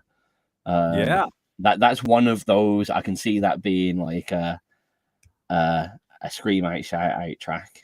It's just so catchy and so, you know, I can see so many kids that are into their scooters and their Heelys. shouting that Yeah. out. That's one of those tracks that if it could get in the charts like right now, it would do so well. Oh yeah. It would Yeah. explode if it could gain some traction. That would in like the TikTok markets and whatever. That would go fucking crazy. That track would. Oh, agreed. Yeah, for sure. Just one of those. Where are we at? We got 45 minutes left. 45. We still got segments to do because I know people are they're chomping at the bit for geek time and show and tell and what's for dinner and what else do we do? I don't know. I forget. Well, those at least. What's for dinner? I can tell you what's for dinner. What's for dinner is my wonderful wife has made me a chorizo risotto. I mean, that sounds nice, and it's what she's actually made a chorizo and risotto that her and the kid ate a lot earlier, and I've got the leftovers. But that's fine. That's fine. That sounds a lot more sophisticated than I think we need to have. But okay. I'm sorry. Risotto. I know. Fine. I'm sorry. What are you having? I got leftover hot dish. Do you guys know what hot dish is? It's a Minnesota thing. I don't know specifically. I'm sure Catherine. You take some pasta, you take some hamburger, and you take some crushed tomatoes, and you smash all that together, and put it in the big kettle and put it in the oven for an hour, and that's what hot dish is. Or they call it goulash as well. Some people do. That's what goulash is. That's what goulash is. Yeah, Okay. yeah. So I'm warming no some cheese. You're I actually sprinkle mozzarella on top of it when I put it in the microwave to warm it up. So I'm not eating a lot because tomorrow is my second day at the Great Minnesota State Fair, which is every kind of God-forsaken fried object you could possibly ever think of. Every 10 feet has some deep fried ice cream or deep fried Oreos or. So I'm not going to be eating a lot, but yeah, that's dinner. So nothing too. You're not eating a lot, so you can eat a lot. That's exactly my strategy. Yes, that's perfect. We have done that multiple times recently. We went to an all-you-can-eat Brazilian steakhouse. Oh, that sounds good. And then we went to an all-you-can-eat Chinese buffet as well, and we purposely starved ourselves before we got there. I didn't do too bad at the Brazilian steakhouse, but I smashed away 7 plates at that Chinese buffet. Dude, 7? I smashed them as well. I absolutely destroyed them. You're kidding. Oh, no. And they were big plates as well. Big plates, everything from starter to mains to the dessert. I went there to get my money's worth out of it. Now, when I started out at buffets years and years ago, when I was a younger guy, I would do like 4 or 5, but 7's amazing. I do like 2 now. No, I wouldn't do it regularly, but I did put them away that time, and I had to make up because like the kid, he was possibly one of the main people pushing us to go to this all-you-can-eat Chinese. Right? Okay, I can see that. Right. What do you think he had at the all-you-can-eat Chinese? Mashed potatoes, chicken nuggets, pizza, chips. Yep. You know why I said that? Because my son Jacob does the exact same thing. There's this local Chinese buffet we love. He goes there and he gets the damn mashed potatoes, onion rings. I go, it's a Chinese restaurant, man. What are you doing? But it's what he likes, so that's fine. Well, I mean, we said the same thing to Miles, and he loopholed us by saying we're in a Chinese restaurant, and we're like, yeah. And he's like, and everything in here is cooked by the Chinese people. And we're like, yeah. It's like, so these chicken nuggets are Chinese? And I'm like, you've got me. That kid is too. What can I say? Smart. That's a genius thing to say, though, man.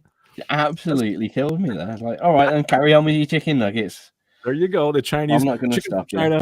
Chinese chicken. Yeah, I mean, yeah. I love that. I guess so. I mean, to be fair, my mom has a thing. She doesn't do that, but she will always have chips from a Chinese because she swears they're different. Chinese chips are the best chips. Chinese chips, huh? Yeah. I'm like, okay. First and it's not even like she's going for the salt and pepper chips. She's just going for the normal chips. Oh, yeah. Okay. Well, that's cool. Yeah. So yeah, that's what's for dinner done. Shall we double it up and do our very, very where were we? We down somewhere? I don't know. We're down someplace. We were down there. Shit, you guys are down there. Where were you down at the Chinese buffet? Hopefully.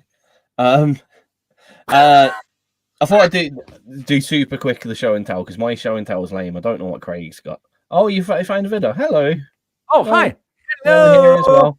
It's a moderately new thing. The video. We've only been doing it for 2 months, 6 months, 6 months. Has it been like no, maybe 4. Wait, 16.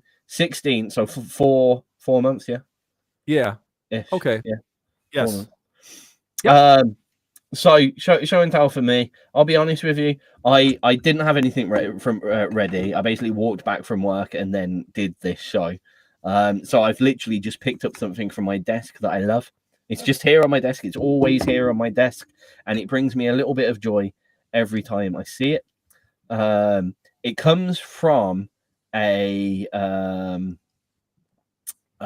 series of very small one-frame cartoon drawings that are known to many as the thoughts of Edward Monckton.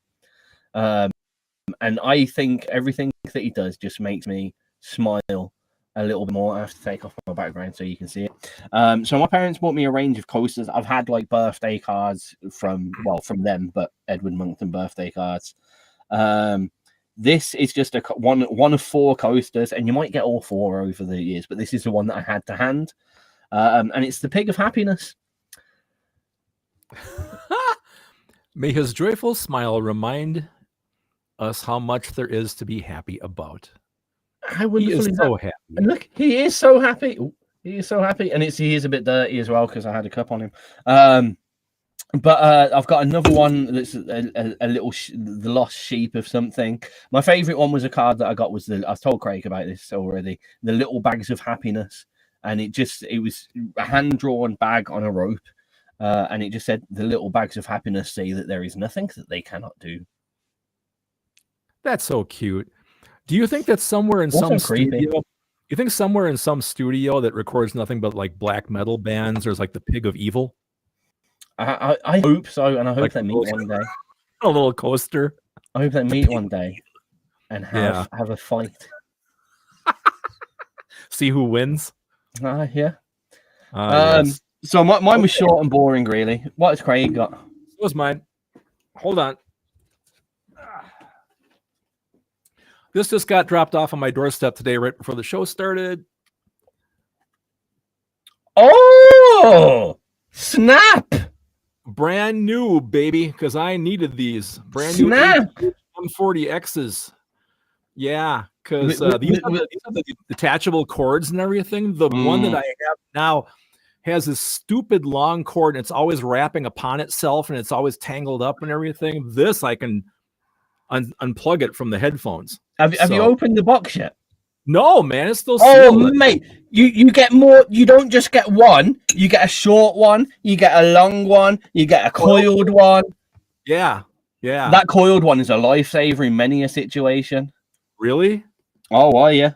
It used to be what I always had. Actually, yeah, I've got the coiled one in now. Oh, okay. But it's actually coiled around my mic lead. So maybe not as good as I wanted it to be. But yeah, no, brilliant headphones. That's what I have today. So did was that from my suggestion? Was it?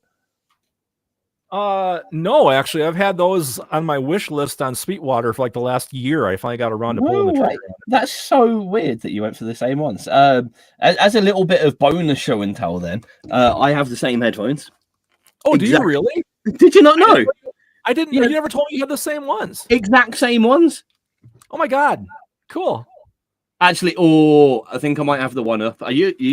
Those are the M40s you've got, aren't they? Yeah. Oh, I got the M50s. I'm sorry.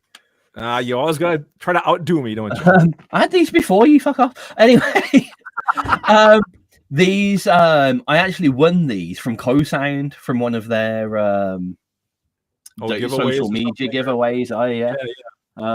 So yeah, these were actually free to me. I got them in the post. I was meant to get a CoSound hoodie as well, but they stopped doing CoSound before they ended up making the hoodie. And the hoodies looked wicked. They looked the proper quality as well. I wanted one. Yeah. But cool. I got the hiccups now. But yeah, a bit of bonus show and tell. Yeah, very nice. They're fantastic headphones. The one of the best things as well that I presume you'll like from the reason why you're getting your new ones is they're easy to replace the cushions. I think I've showed you before that the pads on mine are starting to like all slip apart on the inside. And I'm not sure if I can replace these or not. So yeah, these you can get the pads for like £3 off Amazon. Oh, nice. Yeah. The only problem is this underside goes quite quick. Okay. But that might be more to do with my bobble and mat. Yeah, that could be. But that yeah, makes sense. the underside. I mean, I've had these for years. Yeah. I've had these for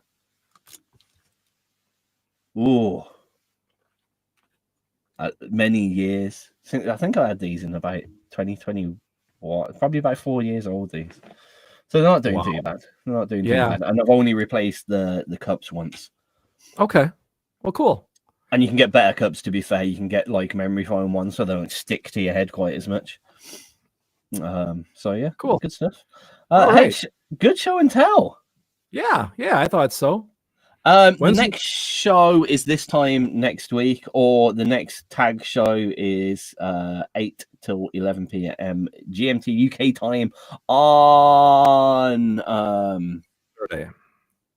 Saturday. Yeah. I was going to just scroll up, and because he said you should play a track. Oh, he did. From us, if anyone, where is it? Shamelessly from Think Shamelessly EP. Yes, we should play that. I'm just going to check that we have it first. Yes, we do. Let's do that before John Wilkie. Oh, I've just been logged out of my own website again. Always happens right in the middle of this show for some reason. Well, I know the exact reason. We have an auto log out after a week, and I log in about this time every week because it keeps happening at this time every week. So what I need to do is log out and log back in at the start of the show next week. Great. Right. What was I looking at? Shamelessly. There we go. Think Shamelessly. Now it will let me download because I'm logged in. Oh, we'll get there in the end. You know the worst thing? I've already played this and downloaded it because it's just showing up with the marker that says, you've already downloaded this, you idiot. Okay. So there you go. So I have heard this before. This will be a lovely reminder. I'm sorry for a lot of people think like, oh, yeah, he's gonna remember my track. Do you know how much music that I have to listen to every week? A lot. Anyway, here we go. Think Shamelessly. John Wilkie in the chat box with us. Give him a message if you like his tunes, if you're here. Come join us at xrpradio.co.uk/chat if you are elsewhere.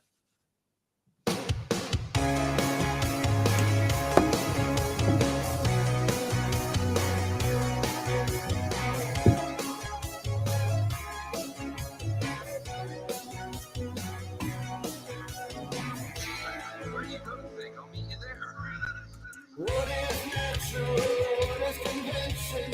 Prohibition, inhibition. Got me thinking, got me wishing. Maybe I matter.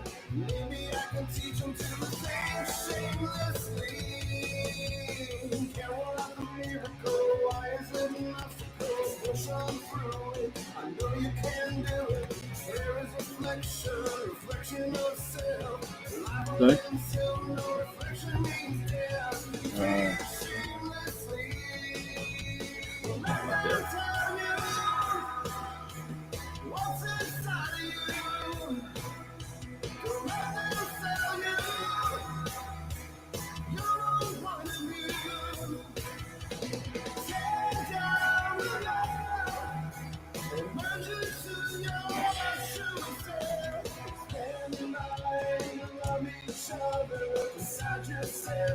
The answer's there. Never let your mind say I haven't given up yet. Think shamelessly. You know, I always get Bill Hicks and another Bill mixed up, and I always forget the other Bill's name. Which Bill was the one that was in Ghostbusters in that? Bill Murray? Bill Murray, that's the one that I always get confused. Okay. I don't know why they're nothing like it.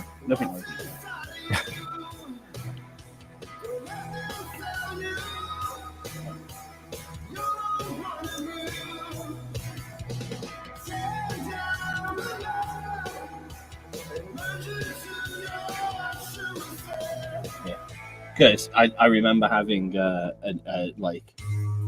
Mandela effect existential crisis, being 100% sure that Bill Hicks was dead. But it was Bill Murray that died in 1994, I think. So I don't know why. Like,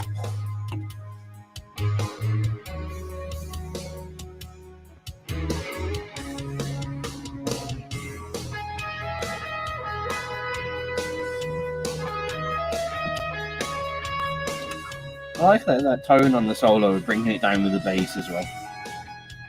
I quite like the break in the middle. Mm.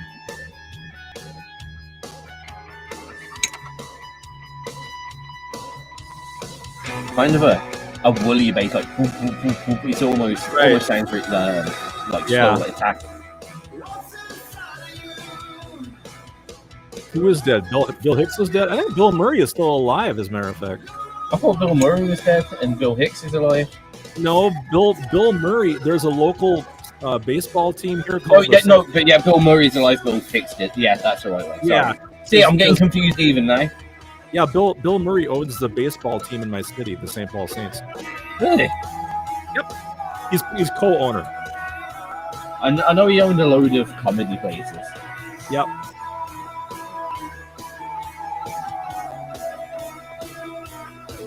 I like Bill Hicks. I think he's good. Mm-hmm. But every time I go to like someone, I feel like someone tells me they're an asshole. Like I loved Jackie Chan. Absolutely loved Jackie Chan. And apparently he's a horrible person. Really? Yeah, there was loads of stuff with him, and like he was an adulterer, and like his family life was all fucked up, and he wouldn't give any of his kids any money, and loads of stuff. Oh, yeah. Wow. Apparently he's like horrible. Man. And I was like, no, he's so nice though. You're listening to XR Pill Radio. What the fuck? XRP Radio. Take the blue pill or the red pill, and you'll end up here anyway. There is no sport. Think shamelessly, John Wilkley. Probably quite an apt named track for XRP Radio. Actually, I think we're very good. Yeah, I know Bill Hicks and Bill Murray are different dudes. I know that for a fact, but I will still get them confused to this day, even though one's dead. Yeah. Oh well. Yeah. I don't know that I know there was like some kind of misinformation that went around that because he had like a cameo in Zombieland or the new Zombieland, one of the Zombieland films he was in, and they kill him in that because they think he's a zombie, but he's not actually a zombie. And then there was something that went around that like he did actually end up dying in that film or something. He didn't die in the film, but there was some like misinformation piece of crap spread around the internet, which I think mixed it up even more for me. But that's not what we're here to talk about. How shit my memory is of things. My problem is I'm not sure who Bill Hicks is. He was also in things. Everyone knows Bill Murray, of course. You know Bill Murray, right. Right. He was a comedian as well. Okay. From I want to say Houston. He was definitely Texas. What was he in? Not a clue, man. He was in things as well. I can't even think about it off the top of my head. As soon as I'm not going to lose sleep. As soon as I read it, a film and documentary. Yeah. Oh no, I don't know any of those. Oh, but he was in a film called Ninja Bachelor Party, which I think I now need to watch. I think I would have loved that. Sounds like it's right up my alley. Yeah. But yeah, it's stand up. He was all right. Cool. Ninja Bachelor Party, huh? That sounds good. I think I've seen some of his stand up here and there. Okay. And he even made music. Would you believe? I don't believe it. No, not really. It's just it's just a discography of his own like comic stuff. Okay. But he has a discography as well. Wow. Yeah. I'll have to look him up after the show. Yeah. Yeah, it's okay. Kind of funny. All right. Yeah, there we go. Well, there's God Night bless Wolf. him. Hello, Night Wolf. Talk about Oh, well, timing. Yeah. Nice to see you. I think after that absolute. Tensions alert! Tensions alert! Tensions alert! Tensions alert! Tensions alert! Tensions alert! Tensions alert! Tensions. We should probably do a couple more tracks to catch up. Yes, we definitely should. And then we might be able to squeeze in some Night Wolf as well and some Wrecker. I think that's a great plan. Awesome. Should we drop a couple? Drop a couple. All right. Coming up, we have Fire by Marco Pernice, followed by Apology by Catherine Elms.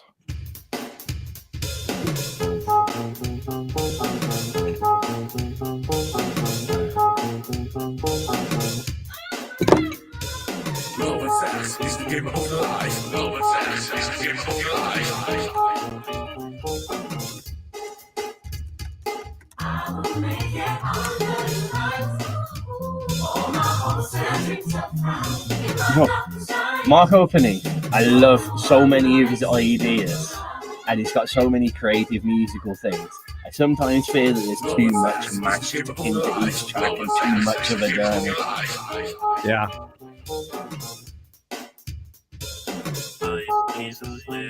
Like, I know, it's, especially the guitar and bass is played by Marco Pernice. He's a very good guitarist. Right. But, like, sometimes it feels a little bit like someone's just got all of the loops on a thing and just gone, oop, doop, doop, doop, doop, doop, doop, doop. Just pushing the buttons. Yeah.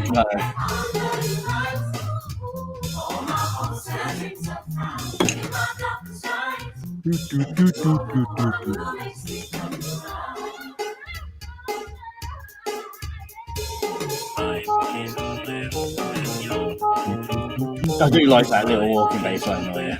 Yeah. I wish it kind of swung it a little bit more though to get that. I didn't see this coming. This is what I mean. It's like That's like cut and pasted almost, you know. it reminds me a little bit of Sea Rage. It reminds me a lot of Sea Rage.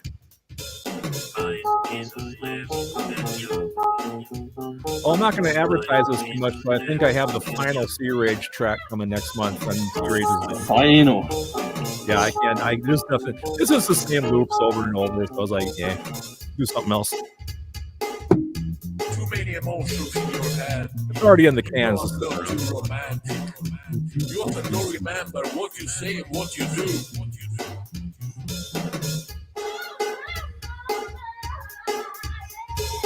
Love and sex is the game of life. Love and sex is the game of life. Goldman Sachs is what? Golden Sachs is full of lies. I don't know.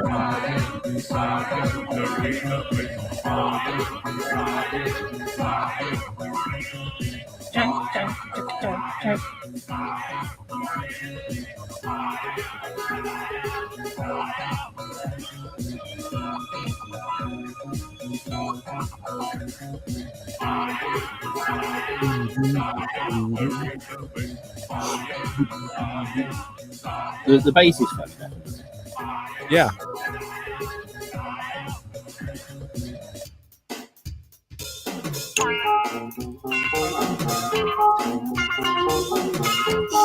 Capable guy. Golden Sachs is the capable guy. I don't think he's that. Honestly. I don't think he's capable. Well, no, he is unfortunately annoyingly capable. He has a rather large amount of money. He can probably do what the fuck he wants to anyone. That's a good point. So maybe it is fitting. I just don't think anyone would want to admit that, especially not in busy music. Hey man, you know what I just caught? We have 20 minutes to go, and up in the corner it says tagged with ALC and Tizz. Now, I'm not ALC. Where did it say that? Up in the left-hand corner of my screen. Oh, on Earth. I mean, she is much better looking than me, so I'm okay with that. Worse things have happened. Yeah, right.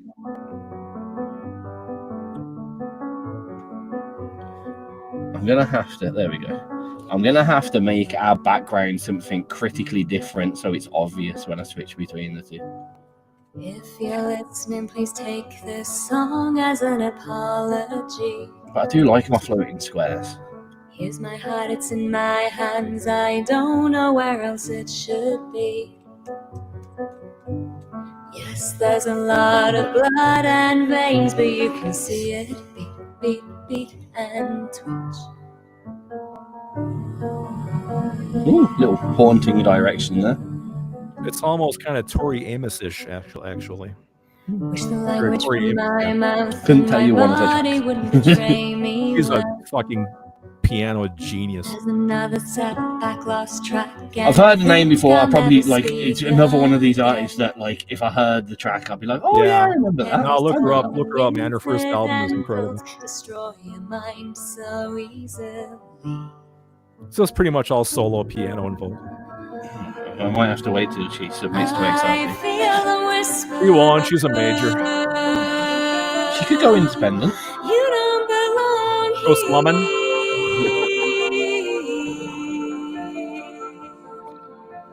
Well, what do we have time for? I got 42. We got geek time. You have anything for geek time? I have geekish stuff. Oh, I did start playing. Yeah, okay, I've got a few things. Sweet, I do too. Terror to take the steps I take. A tidal wave of thoughts behind every tiny movement that You have to be semi-quickish if you want to try and fit the other two tracks and some White Wolf and Record. Well, we don't need to do geek time. What else are we going to fucking talk about? Well, good point. Like, you doing laundry today? No, Catherine did it. Thanks, fuck. Yeah, I'm on like so. My energy supplier is quite fun, to be fair. So like they do things like power moves, and like today at 1 o'clock, if you can move as much power to that hour that you wouldn't use anywhere else, they somehow calculate it, and you get like £1 for every kilowatt hour that you've moved into that hour thing, and then vice versa. So between 5 and 7 every day. Okay. For if you can use less than so many percent of your energy for the day in that period. So I think it's less than 8%, you get 15 entries, like ticket entries. If you get like, and then it goes down to 2% and you get like 20 entries. And they go into a prize draw, and you can either win £2 energy credit, £50 energy credit, energy for life, or something else. Okay.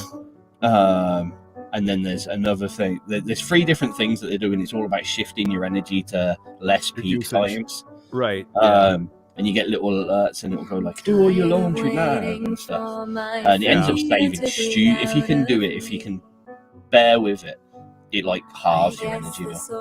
Wow, sweet. So yeah, I'll be out and I'll get the alert, power move now, and I'll be like, Catherine, put on the dishwasher in the washing machine. Maybe one day I know I'll be something more.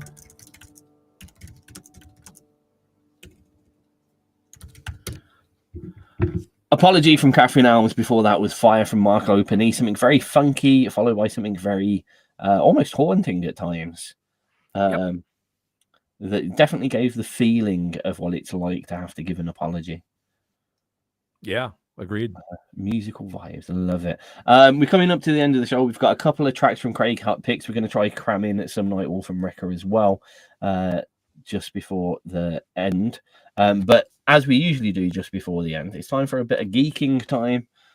So tell me what your week of geek has been. My geeky thing this week is that I discovered last night on the PlayStation 5 that you can apparently you can download old PlayStation 1 games onto it off of their PlayStation Store and play them. Yeah. Apparently, my son says it's like if it's games you previously purchased before, somehow they know that. And I re-downloaded. You remember the Jet Moto series by any chance? Yes. Okay, they had Jet Moto 1, Jet Moto 2. I got those 2, and Jumping Flash also off the PS1, where you're a robotic bunny, you jump around and stuff. And they actually look really good on the PS5. I was impressed on the big screen. I don't know if they remastered them or smoothed them out a bit. They you know, usually but, do like they put a textural smooth 'em. textural smoothener. There we go. Yes. That's But it how I was say so- that. It's textural smoothener. I know, right? No, but back in the day, man, Jet Moto was great. We used to play it all the time when my kids were little, but it was nice to see it not so pixelated, Yeah. you know. But yeah, I had forgotten that. Apparently, you could. I don't know if that's because you have a PlayStation Plus membership. That's why you can do it, or what the actual, Yeah. you know, I've got- situation is. I've played a few classic games. To be fair, it's funny that you brought them up because quite recently I had to give it a blast for my childhood's sake. Weirdly, this is so me and my family used to sit around the PlayStation. That was our kind of family time. Yeah. And we do things like we play Crash Bandicoot and do a round each, especially Oh, Crash yeah. Bandicoot Warped, where like Yep. you went into the things and you had the 5 levels per bit. Yes. And we go and do all the like gem collecting and get the anks and all that kind of stuff as a Yep. family, and we Yep. loved that. One game we weirdly got into though, so most of the stuff was like that Spyro the Dragon, all those 3D Right. platformers, would you say? And we really, really madly, crazily got into Cool Borders, the snowboarding game. Really? Like all of my family competitively playing Cool Borders. Like my mom competitively playing Cool Borders with me. And we played loads of Cool Borders. So I gave that a blast because it popped up the other day. I also played a loads recently. I conquered a whole galaxy on Star Wars Battlefront, but the original PlayStation 2 Battlefront 2. Yep. Which is way better than all the remakes. Don't get me wrong, the graphics and like being able to be Darth Vader in some of the remakes, that's quite cool. But like they ruined the kind of shoot 'em up style of it. And you can't conquer a galaxy in the new ones either, which was entirely. I used to, as a kid, me and my mate Aaron would like they'd come round at 9 o'clock on the evening, and we would conquer 2 galaxies till 5 o'clock in the morning, like repetitively. That's cool. So I'll play some of that. So it's funny you mentioned the classics. So I had a bit of a classic-a-thon, and then I pulled out my old RS405, I think they call my little Game Boy thing. Oh yeah. And I got the kid into playing the original Pokemon on the original Game Boy emulator. And he was absolutely engrossed, which was quite fun. I didn't think he'd be able to deal with the graphics and like the slowness of the gameplay. In comparison, because like it was on a Game Boy, so like every time you went into a battle, you had like a 10-second loading. You went and you had to go through all that so it could load up the battle properly. So yeah, it's geeked out a little bit on that as well. I've been trying to get back up on my Final Fantasy Rebirth play, so I've just got to the Costa del Sol, which is a whole thing in its fucking self. You get a segue, and there's like it's not just you get a segue. Oh, that's a bit of fun. They've put a load of like challenges, so you have to like drive 2,000 miles on your Segway, and you get like bonuses and stuff like that. Like wow. I like a lot. I haven't seen the Yellow remake on Switch, but what I have enjoyed looking at actually some of the homebrew remakes of things. So one thing that I'm going to get into after I've done Rebirth, they've done a full top-down 2D version of Final Fantasy VII done in the SNES graphic style. So it's the whole story, all the battles, everything's been done like word for word, action for action, but they've demastered it. It is called Final Fantasy VII Demaster. And it looks brilliant. I love those old top-down SNES Final Fantasy VI, 1 through 6. Some of my favorite games ever to play. Really slow again to play because they were loading off a SNES cartridge, and back then that was fast loading time, so you don't realize. But with modern consoles, and then you go back to play like a cartridge game in a cartridge console, I find them difficult to play now just because they're so slow. Going. It's almost frustrating how slow they go. I watch myself playing them and I'm like bending the analog stick to try and make it go faster, which is moderately aggravating. For sure. But I'm not so happy with DLC and unpatched games. I'd like to say some of the bigger long-term quality manufacturers. Like there was a few little graphic problems with the fight, but every Final Fantasy that comes out is like ready to go, and they don't ram it full of insane amounts of DLC to make it better. They tend to do one little DLC that's like a little bit of extra story, and they pull it out in that in between period where you're waiting for the next Final Fantasy to come out. So it kind of works well. I like that with them. Very rarely if Square, like I've been playing Square games and all of a sudden it's like, oh right, shit, I need to patch this now. I need to get the update because it's just shit. Right. So some of those, like, how do I put it? Those they're like the smaller names, but the solid names. Like Square, I guess they are big, but they're not like, you know, EA Sports or Activision or like The triple A titles. yeah, crazy. And those smaller but well established manufacturers tend to do that less, and there tend to be more of the games that I like Expedition 33 out the box, fantastic to play. I got that quite early on. Like I didn't wait around. I got it a few months after it came out, I think. And just out the box, playable, no patches needed. I don't think they've even patched it yet. Quality game, small but well established developer, and they did the right things. Whereas Blizzard, Activision, EA Sports, EA is in the game as a whole. Fucking thing. Loads of real shitty. I mean, like I've seen things where it's like I don't even know what they call it now, but whatever FIFA is called these days. Like how do you need patches for a football game or a sports game? Come on, really? I know. Really, those discs are literally just full of footballer statistics. There's no, I mean, the graphics get a little bit better, but the game mechanics itself are the same game to game since pretty much late PlayStation 2, early PlayStation 3. You press the same buttons, they do the same shit. Yeah. Remember that episode of our show when you were talking about Expedition 33 and how much you wanted it, and I hold it up for show and tell? That was pretty good. And then the week after I got it. I know you did. That was great. Yeah. Funny. That was aggravating is what it was. I know. I'm just here to torture you. I think we're going to have to do a 2-track back-to-back and then squeeze in some Nightwolf right at the end. I think so. Is that okay with everyone? Good on this side.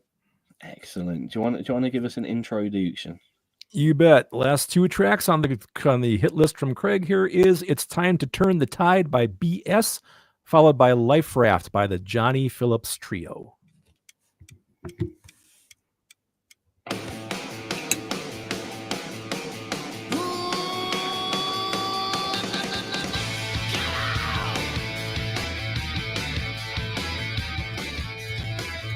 I had to laugh, Tiz, when ALC put out the promo this morning. She had spelled out what this BS stands for. Yeah. And I messaged her and I go, "Who's this?" I had no idea what that was. And she goes, "It's that BS guy you found, but it's his whole name." I go, "Oh, okay."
Too many keys, not enough locks. Trying to leave while trapped in a box. Too many locks, not enough keys. Who knows what's the best way to leave?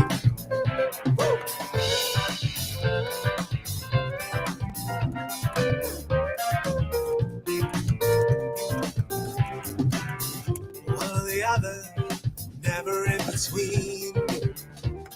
Two tributaries of two different streams. Follow one and fall down a waterfall. Follow the other and wind up dried up in the middle of a dust bowl. Hey.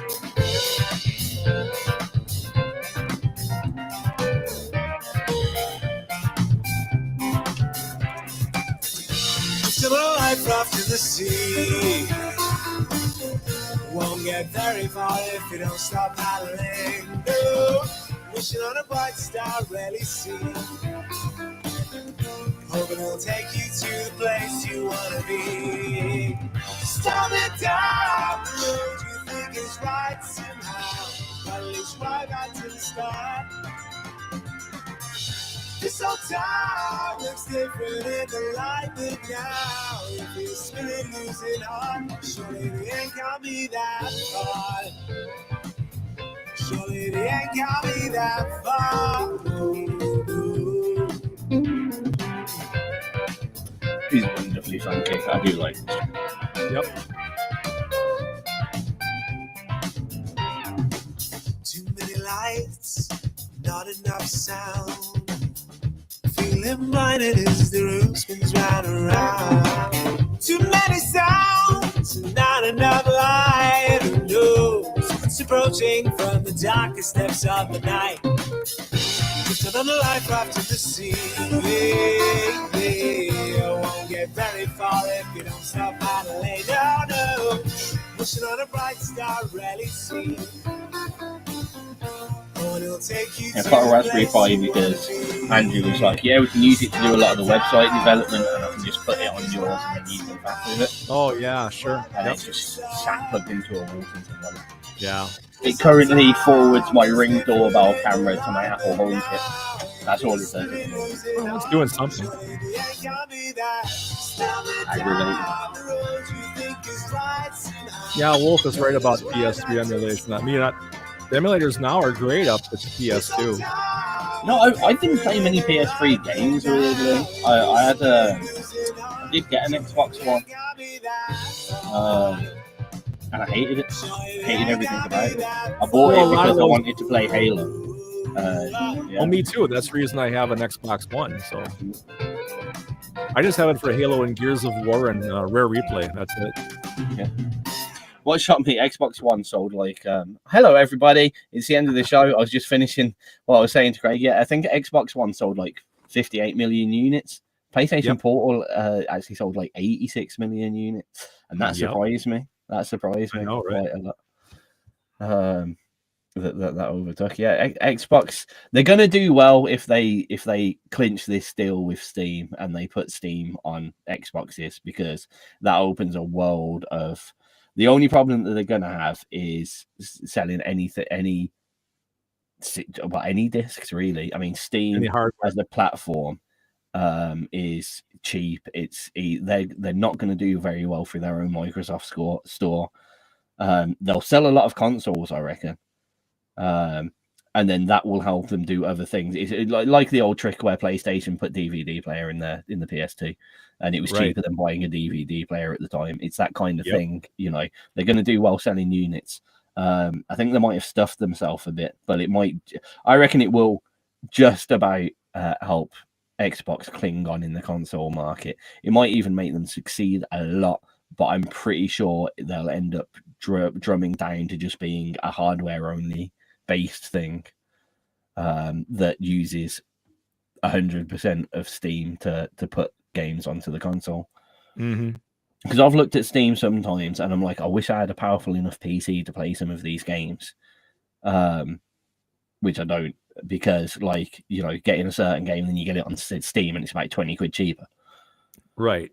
And you get a load of the indie games over there as well, which is quite good. And there's loads of, like, so me and Kat like playing some of the two, we're playing Split Fiction at the moment. Fantastic, that is. Right. So, and there's a lot of those 2-player kind of co-op-y, platformy games that you can play with her. So we've looked into it. We almost got a Steam Deck each, and then we were like, no, we can't justify this to play because there was about 8 like £3 games that we wanted to play, and it's like we're about to spend like £800 to play 8 games that are worth £20. Right. You know. I always say, if you buy whatever console you buy, if you're playing anything to do with games, then you can only justify it if the amount of games financially that you buy eventually costs more than the console that you're playing them on. Yep. Unless, of course, it's a really dodgy, completely illegal emulation-based thing that we're all talking about in the chat box at the moment. And then obviously, we haven't played Diablo in ages, to be fair. We played a little bit of Diablo 4. We prefer playing Diablo 4, to be fair. Diablo Immortal on the phones, we played for a bit, but they got to the point where, like, they were just recycling what was happening. So, like, you'd have a brand new task to do, and it was basically the exact same thing that you did like 2 days ago. Lots of rinse, wash, repeat stuff on Diablo Immortal on the phone one. And then it was all about, like, the typical online multiplayer versions where you've got to get into groups and raids and make online friends. And I'm like, I can't be asked with that shit. I'll play games with people that I know already. I hate it when, like, just random people from Afghanistan that want to do a certain... it just doesn't... it's aggravating. Don't get it. Annoys me. Yeah, I hear you. It's the end of the show anyway. And it we're is past the end of the show, so we're going to have to round it up really quickly, I'm afraid. Yep. It's been a pleasure to entertain you all for the evening. We will be back at the same time next week. That's 10 till 12 a.m. 10 till midnight. It always sounds weird when you do 10 p.m. to 12. Yeah, I know. It sounds like it's like it's breakfast time or something. Yeah. 10 till midnight UK time, GMT. What other times is it, Craig? That'd be 4 until 6 Central Standard Time here in the USA. And if you want to be picky, you could also say that's 5 till 7 Eastern Time over there in the USA. You could if you want to do the math, but I'm too lazy, so that's fine. It's 1 hour, Craig. 1 hour. I know, man. What do you want, right? 1 hour less taken off the time that we're telling people. I'm also back with ALC on Saturday doing the tag show, brand new submissions. I remember what I'm doing, don't worry. Until then, do you have any final words for our listeners, Craig? Just the usual. Thank you all so much for tuning in. Thank you for those in the chat for your input. Very much appreciated. And we will do this again same time next week. Lovely. Last finishing us off tonight, as Nightwolf's here in the chat box. Let's do something Nightwolf is involved in. This is The Laws of Life with Lois Powell. Have a lovely rest of your evening, everybody. Bye-bye.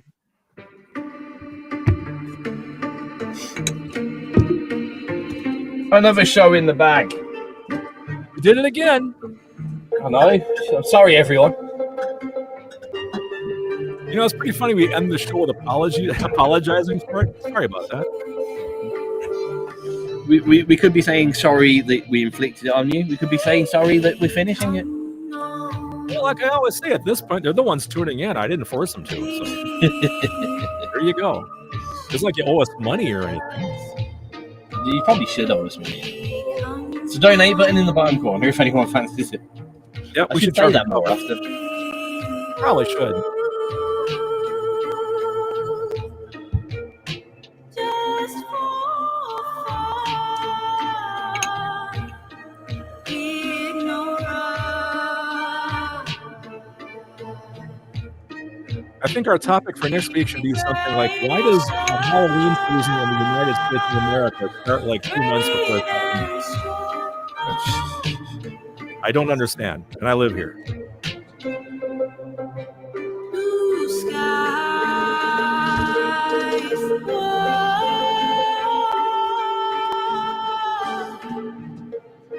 for everything you've grown, be true. Oh, we've even gone over the 2 hours on the stream as well. Yep. Naughty boys. Yeah, we're just a couple of juvenile delinquents. XRP rebels. Yeah, it's us. We're pretty dangerous. And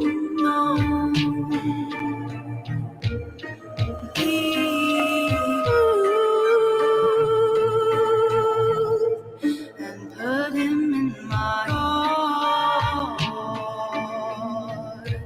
And put him in my heart. And put him in my heart. And put him in my heart. Certain parts are kind of accents in the background almost sound like strings. Yeah, they do. On that real pizzicato. Yeah, dun, dun, dun, dun, dun, dun, yeah.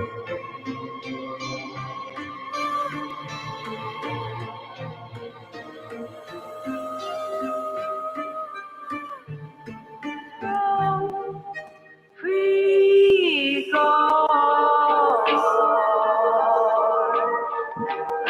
Bit of an FM breakout. Yep.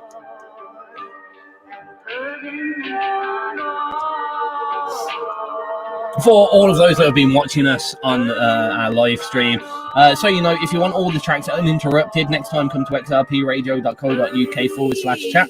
Join us in the chat box over there. It's over there somewhere. There we go. Yeah. Yep. And you can join the likes of the people that are talking about the things and maybe even get a track of your own played or a request of your own played if we're feeling generous. It's almost got to the point where we've got to make the show longer and we haven't got the time to do that. I know. We have to do the Craig Tizz Show extra. After hours. Until next time, it's been great. Any final words, Craig? Nope, that's the usual. Thank you all so much for being here. We shall see you next week. Goodbye. Bye-bye. Just do the thing that you meant to do.